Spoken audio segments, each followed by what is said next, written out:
Okay, I see folks are joining. Good evening, everybody. Give us just a moment here to get situated, and we will start the program in just a second.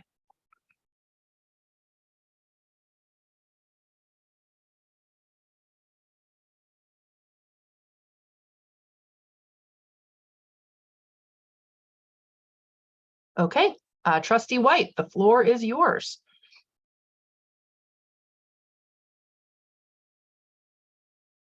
You're muted, Trustee White.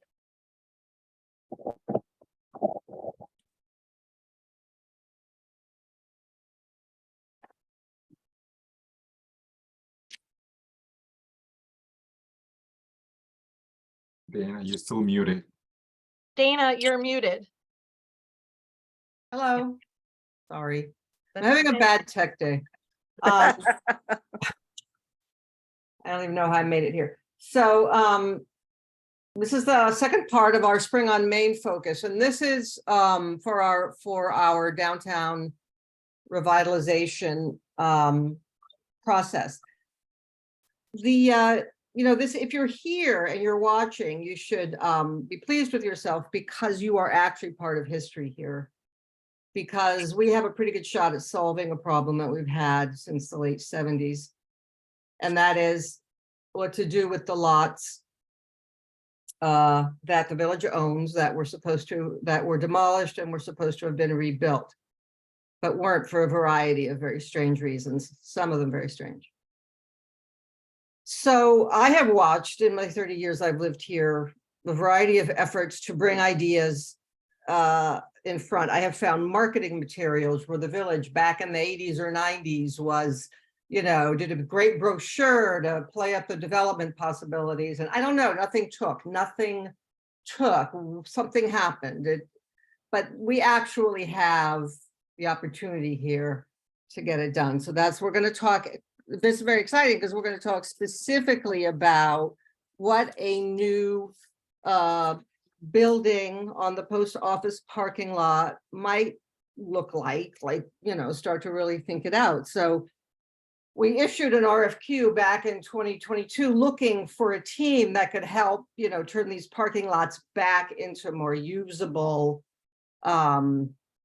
spaces and, bring the southern side of Main Street back to life with new construction that echoes the past, but doesn't necessarily mimic it. And build a building and a new market square that meet the needs of people today.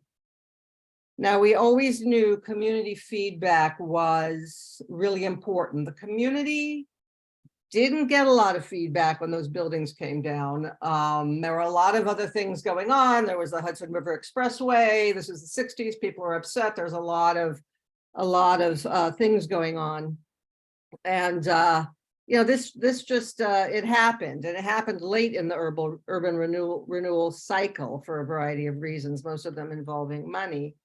So we knew feedback from the community would be super important. We knew we needed to complement the historic character of the neighborhood, and we also need to activate this important corner with an engaging and inviting building that speaks to how people live and work today. And we also knew that we needed a project that would meet our current zoning, that would make pedestrians more important than cars, that would incorporate streetscaping, that would give it a green and lush look, and maybe have benches, and also accommodate parking on site as much as possible. So we are going with a great team comprised of Wilder Balter Partners, St. Catherine's Group, and Architecture, which is an Austin-based firm. And we've decided to move forward with these recommendations in mind. And they want to demonstrate 5 guiding principles in this project. And they include the restoration of historic context, the preservation of the connection between Maple Place and Main Street, the importance of building to the same scale as adjacent downtown buildings. I remember about 20 years ago, a proposal to put a 10-story apartment building there. Some things you're kind of glad don't happen.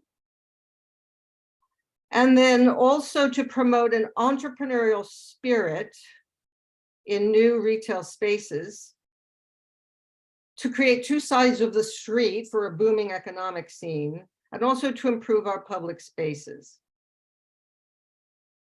So we're here tonight to take feedback on all of these things, but we're going to focus on the historical elements that can be carried forth in the overall design, as well as how the various components of the building design, such as, and these are kind of urban planning terms, I'm sorry, I usually try and translate these things, overall site activation, sustainability, pedestrian access, and retail spaces on the ground floor that will contribute to the quality of life of not only the building residents, but the neighborhood and the village as a whole.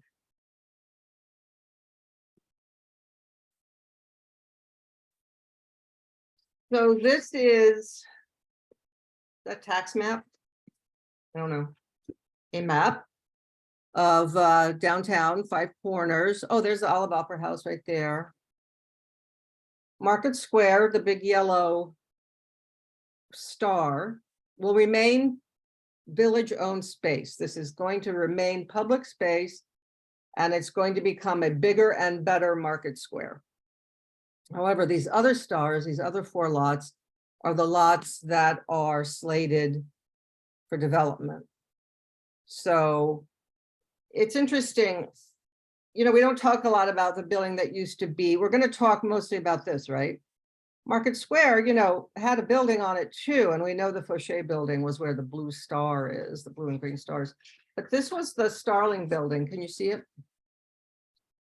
I don't know. It was an Art Deco office building built in 1930. I'm not doing this very well.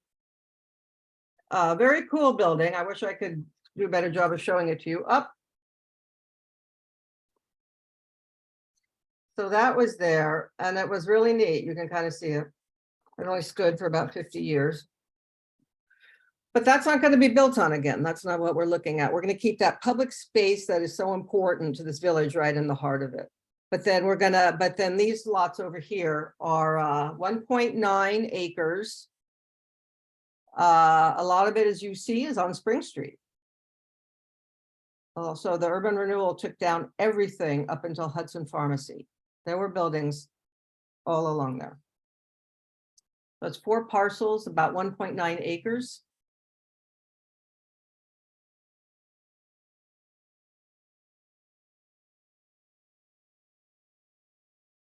Now I'm going to turn it over.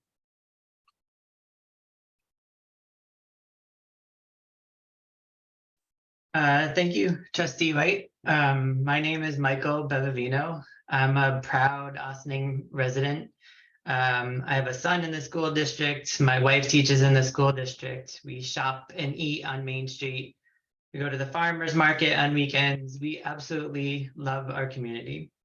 My business partner, Madeline Clappin, and I started thinking about where to locate our practice, aptly named architecture. Ossining was our first choice. I am proud to be one of the small businesses that are thriving here now. And we were so excited to be selected as part of the development team to redevelop this important project alongside the village, Wilder-Valter, St. Catharines. And I really want to reiterate that we welcome feedback from my neighbors across this long process. So brief little history that Trustee White mentioned. Ossining, chartered in 1813, is the oldest incorporated village in Westchester County. By the late 19th century, Main Street had buildings that lined both sides of the street that were filled with shops and restaurants and small family businesses just like mine. By the 1970s, some of those amazing buildings had fallen vacant, and due to misguided urban renewal policy, many of the historic buildings in Ossining were leveled, including on the south side of Main Street. It's remained vacant for the last 40 years. What does remain is the north side, and we can use that as sort of inspiration as we look towards the future. The first thing we started to think about is that it made sense to kind of draw inspiration from the past. And we felt it was imperative to propose something that was fully compliant with the underlying village center zoning. The village went to great lengths, including research, community involvement, to develop a form-based code that would maintain the character of our downtown. And we are not seeking any exceptions from that code. Things that maintain sort of the height and scale of the building. Second, we thought it was important to employ an architectural design that complements the adjacent historic architecture and doesn't copy it. And lastly, as we thought about what might be right for the site, we thought it was important to restore the corner of Spring and Main Street, really the front door to downtown, with a building that invites activity and interest into the downtown area. One of my favorite quotes is actually from architect Norman Foster. It goes like this: as an architect, you design for the present with an awareness of the past for a future which is essentially unknown. And a good example of maybe what that looks like as we start to develop this project is what we proposed for the connection of Maple and Main. So this is an example of what it might look like. There's an existing connection from the post office to Maple Place, and which provides sort of access to the post office parking lot. So the new this new connection will maintain that access, as well as providing an entrance to a new parking garage from Spring Street. The connection could be made under a new arch that is a reference to the old Croton Aqueduct arches, and specifically Ossinings's iconic double arch bridge.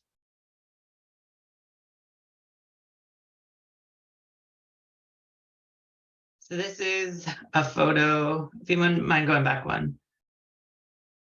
This is a photo of the Fauché building that once occupied the site, the location for the new development where the current post office lots are. And thinking about how we might link the past, the present, and the future, we first turned to the village's architectural design guidelines, which is a great resource. And it states that the best way to pay homage to historic buildings is with a design effort that is equal to the architectural and building craft traditions that produce the original structures. Respect for things like scale, form, materials of the older buildings can infuse the design of the new building without dictating that it become an imitation. To reinforce the vibrant urban retail core, new structures can take their cue from older buildings. However, taking inspiration from the past doesn't mean cherry picking gestures to historicize a new structure. And it says copycat structures are inappropriate. So instead, we look to identify some key features of the historic buildings that make them so special. Things like the size and scale of the building, window and door proportions, and materials can all create a connection to the past. Many of the remaining buildings on Main Street were designed in the Italianate style. So we look into those features specifically. There's things like pedimented entrances, tall and narrow windows, deep eaves and cornices, and flat roofs. We look forward to studying how to incorporate those features into a more contemporary design that will meet our current needs, as well as have an eye on our community's needs in the future. And we welcome and look forward to getting feedback as we develop the design as well.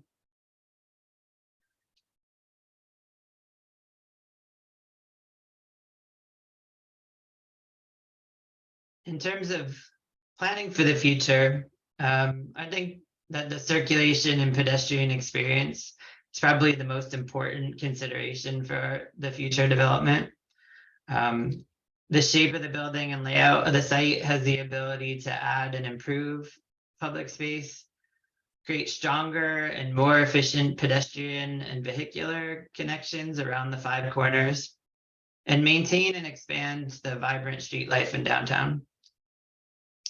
The proposed design to date looks to accomplish some of those goals by creating a new pedestrian connection from Maple Place to Main Street. That will help facilitate walkability to the old Croton Aqueduct Trail and to Market Square. Through thoughtful and efficient traffic circulation on site. We'll maintain access to the post office as well as create a new access to the below grade parking garage through that arched opening that I showed earlier. As well as improved pedestrian life in downtown Ossining with wider sidewalks for things like outdoor dining and activity. With that, I'd like to turn it over to Jim Wendling to talk about public access and retail spaces. Thank you, Trustee White, and thank you, Michael. I think you guys hit on the key components so far. And again, we are here to listen to community feedback. We think that's a very important part of this process, and are looking forward to hearing what the community and village has to say about the different components of this development. What you see here, as Michael explained very well, is we tried to put commercial space on both Spring and Main to activate around the entire building and create great pedestrian experience and link it to both the public plaza area across the street, or the future public plaza area, as well as tie it to Main Street and Spring. You know, if we just pull back a little bit, retail is an evolving industry right now. It has been for years. COVID only exacerbated that. So we don't know what is going to be, we don't have any ideas yet, because it's early in the process of what the best retail uses are for these spaces. So that's why it is important to hear community, or to having community engagement, and to listen to the local businesses, the business owners, the local leaders, the stakeholders, and the public at large, to hear what might be needed, what works in this area, what people are looking for, and we'll try to do the best we can to match up with that. That could mean potential local businesses moving to new spaces. It could mean opening up second spaces. It can mean a whole host of a lot of things. And what we do at this point is we start engaging both the community as well as do market studies on where the future trends are. I think we're all somewhat guessing on what retail might look like a few years out from now, and what might be important to communities such as Ossining. So it's very early in the process, and we're looking forward to starting that now. But really, again, it's listening to the public and trying to do the best we can in the configuration of that building to create the best experience, pedestrian experience. You know, clearly this is a transit-oriented development, so it's right in the heart of the downtown. It's so important to the village, and we understand that and recognize that, and hope to be part of creating great opportunities, great small business opportunities, frankly. And I'll shift to the sustainability and the green features. Green features is somewhat, or has been for 15 or 20 years, somewhat a trendy term, but it's something that our company and St. Catherine's Group really believes in. It's in the ethos and fabric of our company. I'll give you a few real life examples of things we have done. We completed about 14 years ago one of the first LEED certified communities in the Hudson Valley. We just recently, 2 months ago, broke ground on one of the first passive house communities in Westchester County. We have cleaned numerous sites up under the Brownfield Cleanup Agreement, which means you're taking a contaminated, blighted site and repurposing it, cleaning it and repurposing it for redevelopment. We have focused on transit-oriented developments such as this, which means it's walkable, it's near transit, near shopping. It reduces energy consumption and improves air quality. It's kind of live where you shop, live where you work, live next to public transportation, which is very important and something that has been part of our business model for about 7 or 8 years now. We are installing geothermal heating and cooling at 2 current properties. We're very excited about doing that. We do solar arrays on our properties. We have been doing that for about 15 years. We do green roofs, which reduce stormwater runoff and cool the roof surfaces and reduce heat influx.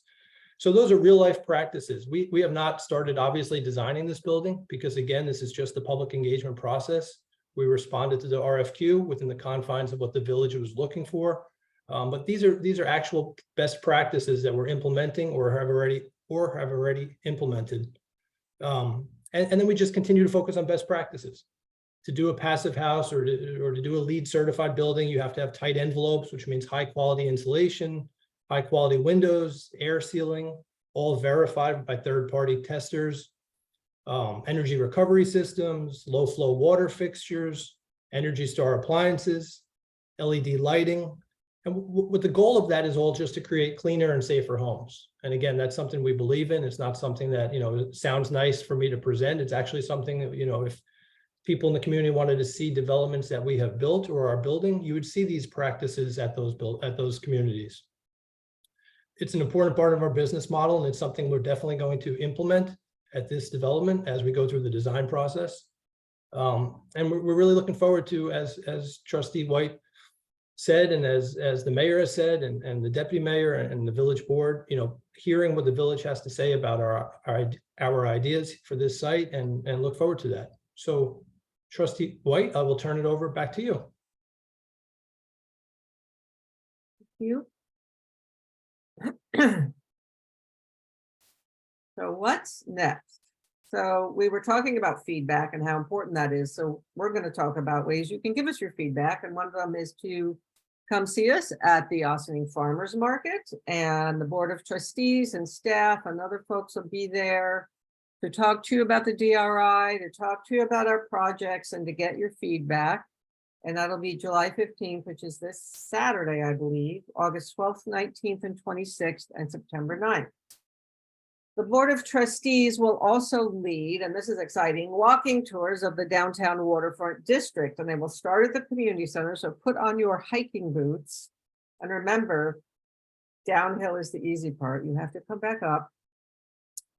Wednesday, these walking tours will take place on Wednesday, July 26th from 9 to 11. Thursday, August 17th from 5:30 to 7:30, Saturday, September 9th from 10 a.m. to 12 p.m., and Thursday, September 21st from 5:30 p.m. to 7:30 p.m. So 2-hour walking tours with a member of the Board of Trustees. We'll see. We also are going to be having project-specific in-person sessions.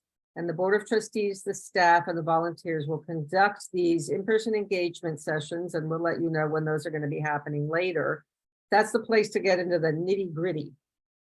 And then we have our frequently asked questions, and we're keeping a running FAQ document for this series on the village's website. I think that's it. And I think now. Oh, Well, you can ask questions now too and provide feedback. and there's all right. And then after I'm done gabbing, you'll have that opportunity. So we're doing this virtually.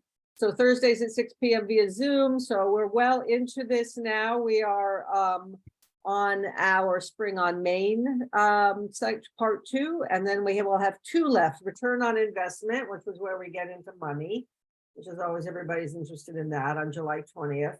And then Let's Connect on July 27th, which I imagine is going to be, again, more discussion of the project. Or village manager is Let's Connect in person or virtual, or that's virtual, right? And we have an interactive story map.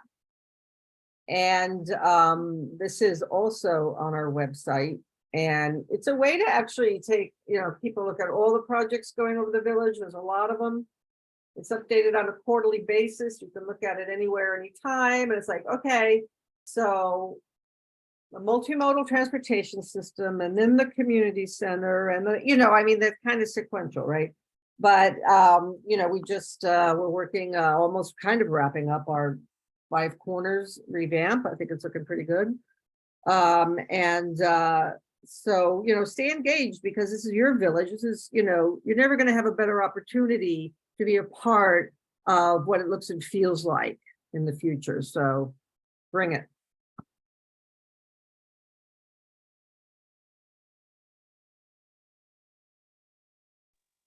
So if you have questions, raise your virtual hand. We'll do a Q&A here. You can also email your questions to plan@villageofossining.org. And all of this, if you missed it, our Q&As are compiled in a document also on the village website. So if you're curious what people asked, 3 weeks ago, you can go back there and find it. But we're interested in what you have to say today and now. Questions?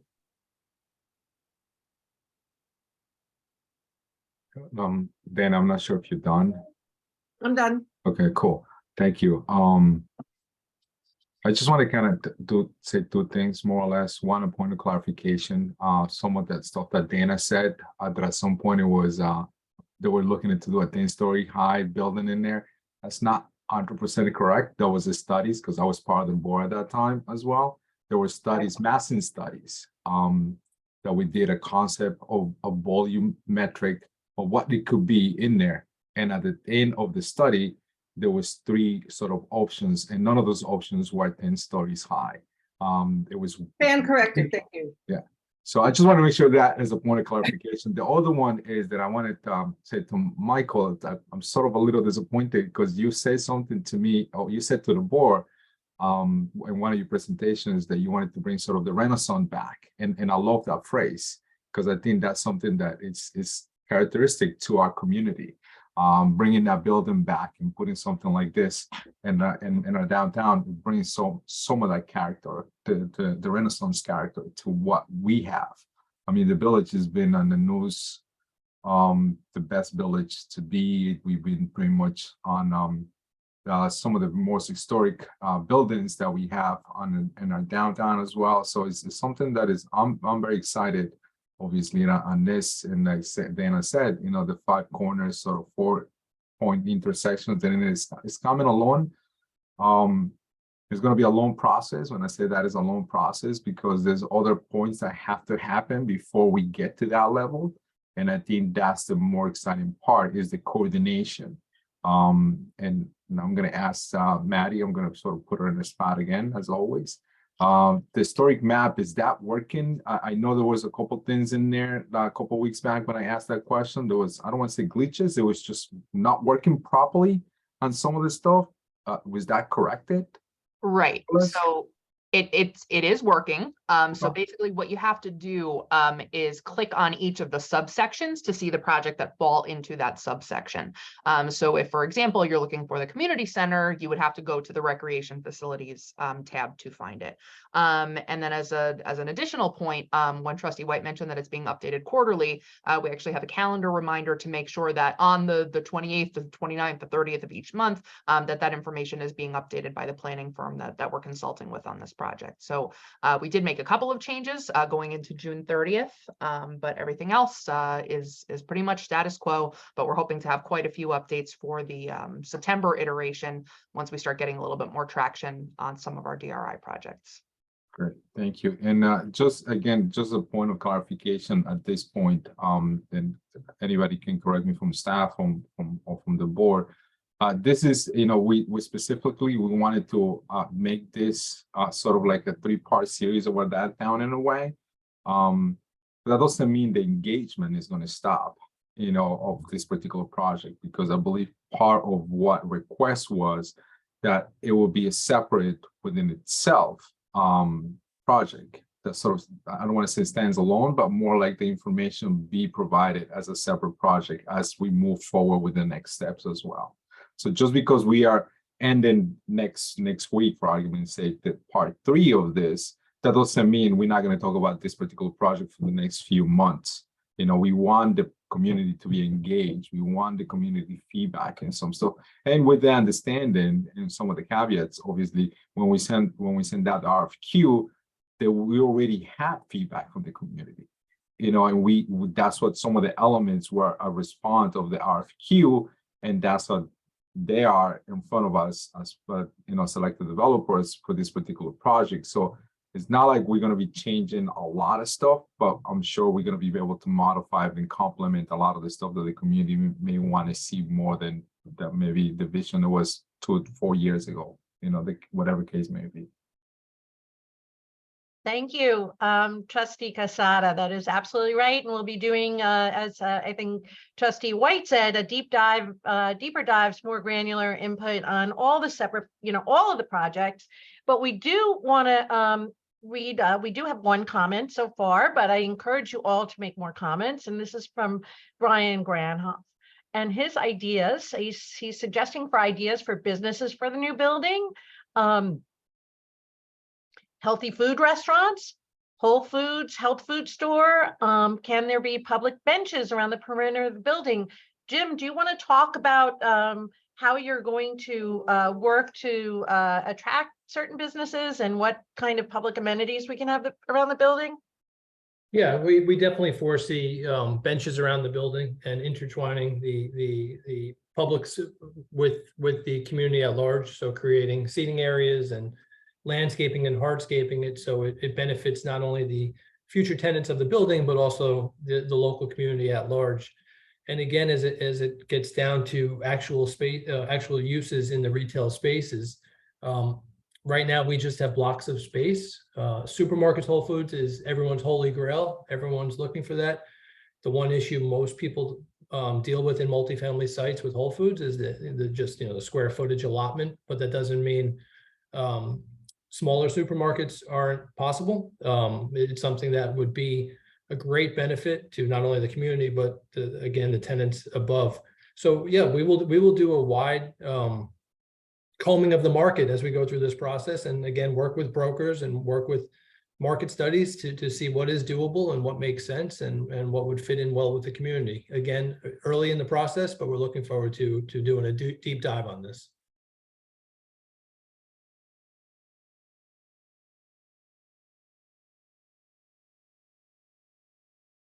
Any more questions or input? We want to hear from you, and we want you to tell your friends about this and share the link with them. And we want feedback. Village So- manager, Brian, if Sephora comes in there, you get free ice cream for a year. I know he can't respond except in writing. That's funny. That's a good one. I would love that. I actually think it's a great spot for it, to be honest with you. But part of many developers do help because they also look for tenants. They're not the village's tenants, they're the building's tenants. So I hope that this new space, more walkability, all of that helps. But just maybe if I put that out there, maybe it'll attach to someone. All right, let's see. It looks like we're getting some more questions. Trustee White, or do you want to direct these or nope? That was still from Brian about Sephora and windows on the corner of the building to be more rounded like the Fauché building. I think there's something maybe architecture can answer. Yeah, I think as everybody's mentioned, we, we're just at the beginning of this process. We put together some preliminary images just so that people can start to maybe envision what's there. But I think, as I mentioned, there's sort of a delicate balance between an architecture that's of our time and our place, as well as something that sort of speaks to the past and is contextual. I really look forward to kind of digging into those details and trying to walk that fine line between, something that lives up to sort of the beautiful architecture that exists in downtown, but, is also something new and contemporary.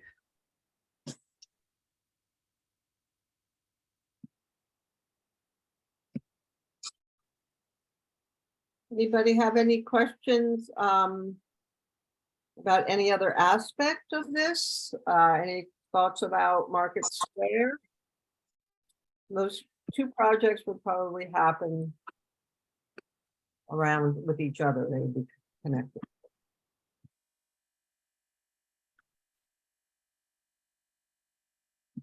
Here's one. Maria Klein asks, given the ornamentation of the frieze work of the current buildings, why does the proposed building seem so plain?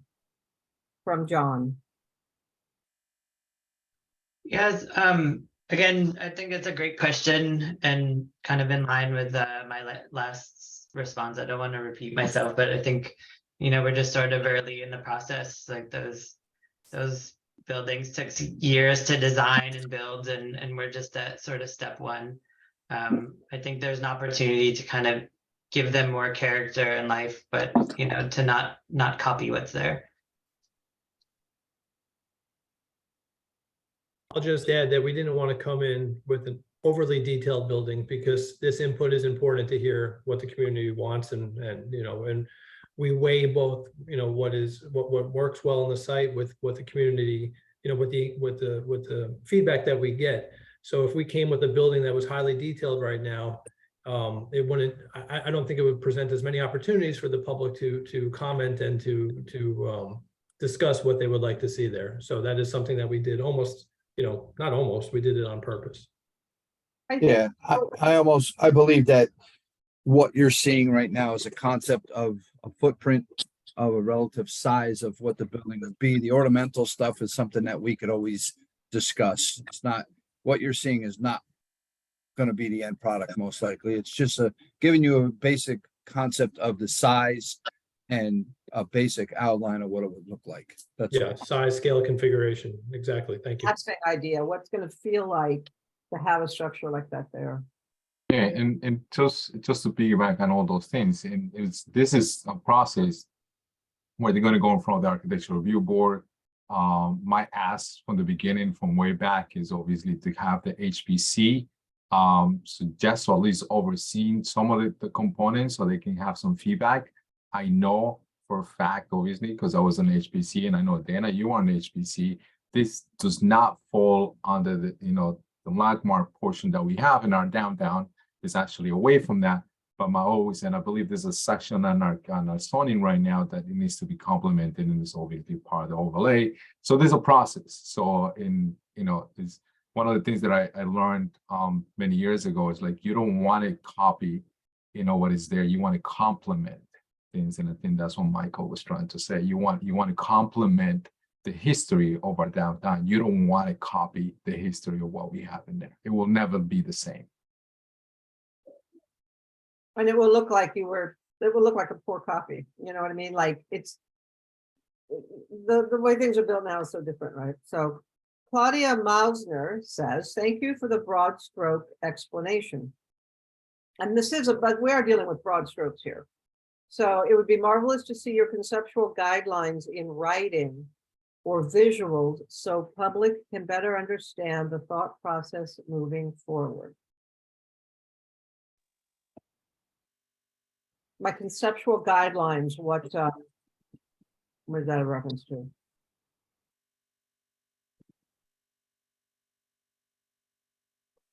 Is that something, Michael, Jim, that like we could, We could put together like maybe bullet points of, the guiding principles from the RFQ and how we tried to marry those with this initial design, and maybe, a couple bullet points of what we focused on during that design.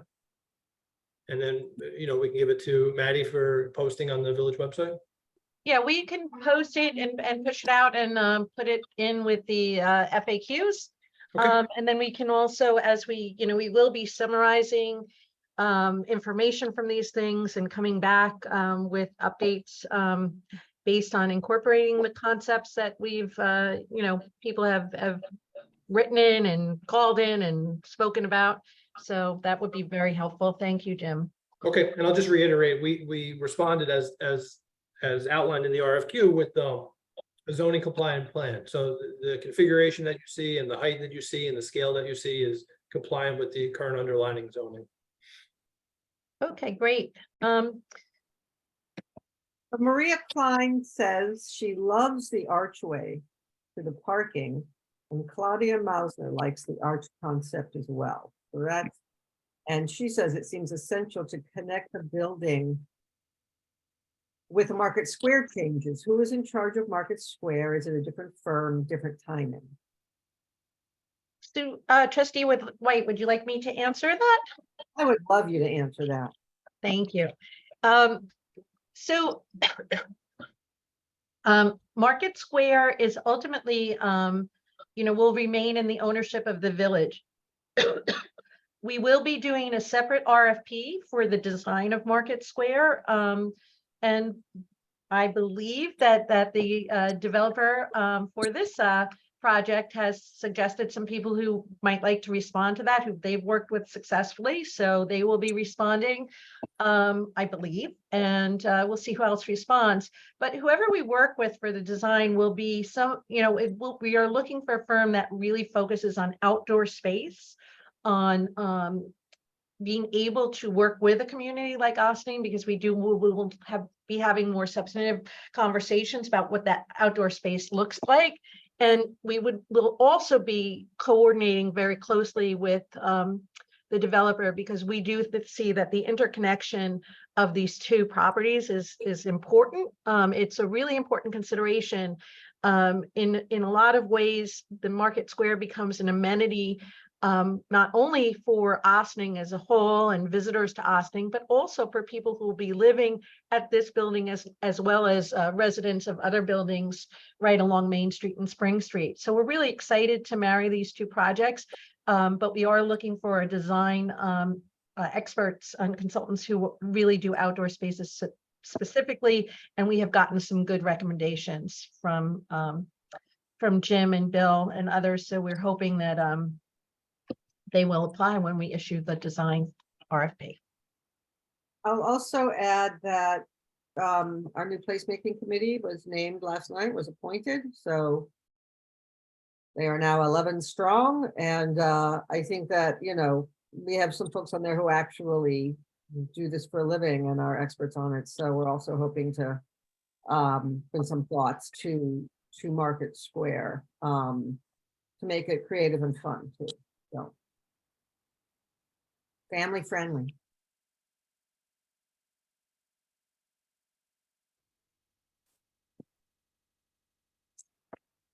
Okay, Brian says, I think the developer may want to consider having a museum in the streets placard to show what was there on this location before urban renewal.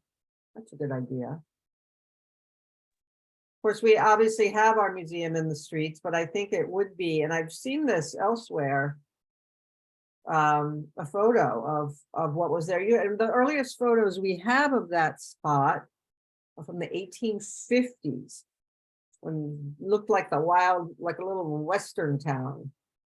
And then all the fires happened, everything burned down, and everything was rebuilt as these brick Italianate structures in the 1870s, basically built by one man, Fauché.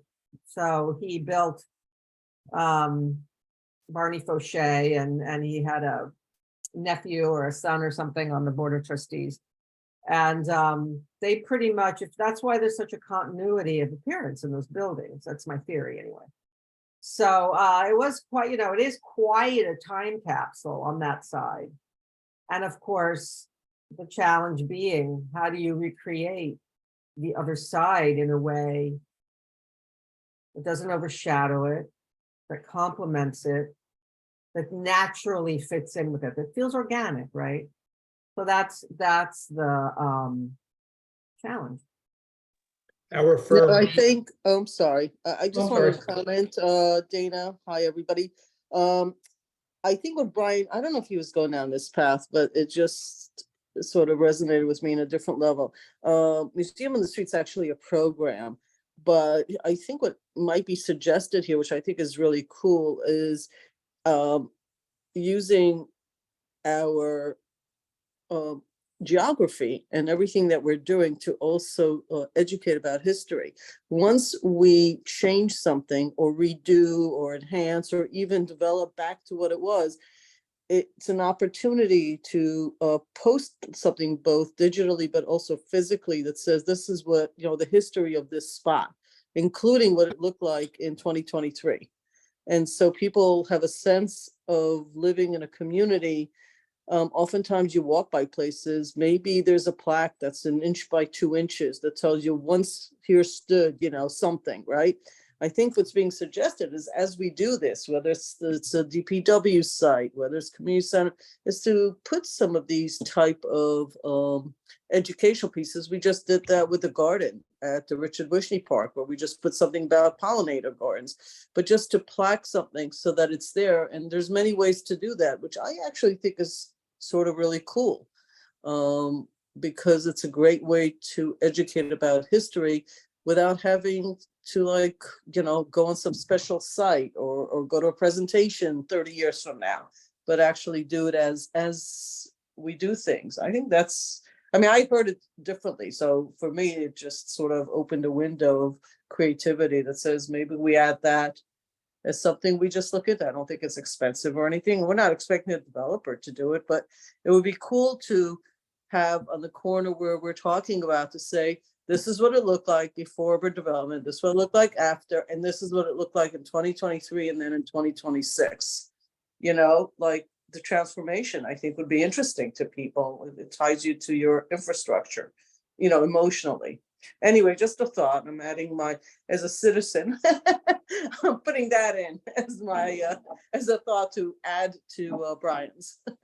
He agrees with. Our firm redeveloped the Reader's Digest complex and created mixed income housing in that building. And in the lobby, what we did was we found great old photos of the building being built in between 1939 and 1942, and what the Sawmill Parkway looked at that time, and when the train station was built. And we created in the rotunda in the lobby area a history board of historic old photos, and then the current photos of our new redevelopment. And then we did a history board to kind of take you through a timeline of Reader's Digest from their evolution, their history, and their growth. So yeah, no, I think it's a great idea, Mayor and Brian as well. Jim, I don't know if you're aware, but Bill Balter, who's a principal of Wilder Balter Partners, has already been in conversations with our village historian about doing the same thing or similar concept at the building that you're working on 30 Water Street. And that would be reflective of the Station Plaza history and based on some work that Joyce has already done. So it's a great concept. We love it. Yep. Claudia Mauser says regarding TOD and walkability to train, it's very steep. Is there a discussion about safe e-bike route path happening concurrently with this development? So we You are, want to take that? Okay. oh, Mayor, go ahead if you would like to. No, it's fine. Go ahead. You started. No. But I'm sure I'll miss something, so feel free to add. But as some of you may know, the Village of Ossining is also working with consultants and NYSERDA, which is a New York State energy and sustainability organization, to provide e-bike infrastructure and access, equitable access to e-bikes in Ossining. And while I don't know that we can specifically accommodate dedicated bike paths there, but I think it's certainly something that we would think about, because it would very much align with the intent of the project that we are working on with NYSERDA. So the mayor and Maddie Zahaj have been really involved in that project, so they might have something more to add. But the project is all about improving walkability, and in a very hilly town, bikes are very helpful to doing that. So. Yeah, I mean, I think that's it. A 45-degree angle hill is a 45-degree angle hill. I have made it up that hill on an e-bike. I have an e-bike, so I've made it up that hill. Doesn't help with the rain and snow, but so it's limited, but it's still pretty good. It's very good. I just want to remind everyone that we're not just improving and enhancing this. We also always keep safety in mind. It's a big commuter area as well. With all things you already said, also by the waterfront, we're not discussing it tonight, but we have discussed, we're improving that area as well with housing, commercial opportunity, community space, streetscaping, et cetera, et cetera. So, you know, the big vision is that that whole section is improved in total. The heart of the village, the tributaries, the waterfront area, all gets more connected, it's already walkable, but in a better way. The hill is a challenge for everybody because it's actually a cliff that, it's like the whole Hudson Valley looks like this, but that's one of the purposes of e-bikes. And hopefully it will be more connected. But we don't have the e-bike recommendations yet for where the e-bike venues are. So I can't speak 100% of which of those streets will have a path or not.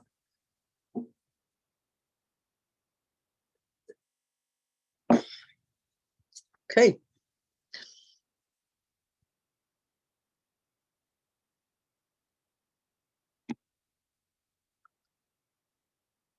Anybody else? Anybody else? I guess it's 6:55. Does anybody have any closing thoughts? Or should we just say, Can you just repeat the email? So I'm sure like an hour from now, somebody's gonna talk to a friend and go say, oh, I should have asked this, so I don't know. But what's the email again, please? plan@villageofossining.org. Great. I could type it into the, I'm gonna type it into the, It's pretty clear. And as Trustee White said, and everybody else, this Saturday, some of us will be Market Square meeting folks where they are. So 9 to noon, we are doing as much as we can to deepen and widen engagement with our community. So we will be there if there are more questions or about this and anything else. Get the word out. okay, well, I guess that's it. Thanks, everybody who came. Thank you, everybody here. For giving such a great, 10,000-foot view of what's going on. And of course, it is kind of like a sketch that you add more and more detail over time. And so that detail has to come from the community, right? So we need to hear. So let us know. Thank you. Have a Thank good you. night, everybody. Thank you.